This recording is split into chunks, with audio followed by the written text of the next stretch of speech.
இன்னொரு உதாரணம் நான் சொல்றேன். சென்னையில் நடக்குது நம்ம கூட்டம். சென்னையில் இந்த சிங்கார சென்னை அப்படின்னு ஒரு வார்த்தை, அது கேட்டாலே ஒரு மாதிரி நாடா சிங்கார சென்னை எப்படிலாம் ஏமாத்துறீங்க. எங்களை சாக்கடை சென்னை எங்க பார்த்தாலும் சாக்கடையா ஓடிட்டு சிங்கார சென்னை. இது என்ன, ஏன் இந்த உதாரணம் நான் சொல்றேன் தெரியுமா? 1996 நடந்த மேயர் தேர்தல். அந்த தேர்தலில் மேயர் வேட்பாளர் ஒருவர் போட்டியிட்டார்.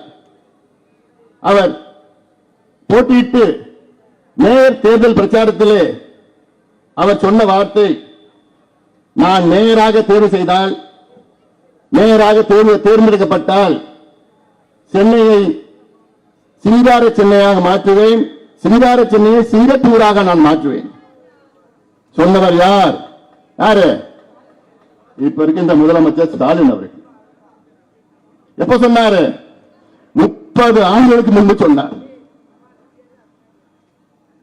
நேரா நீங்க தேர்வு பண்ணீங்க, பேர் வச்சாரு சிங்கார சென்னைன்னு. சிங்கப்பூரா மாறிடுச்சா? சிங்கப்பூரா மாறிடுச்சா?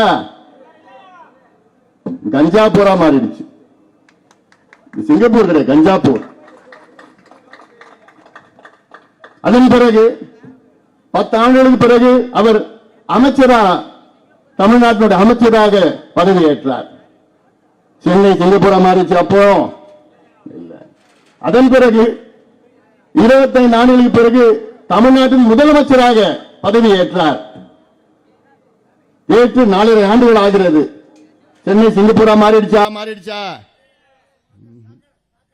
சாக்கடை. ஆக இது ஒரு உதாரணம் போதும்.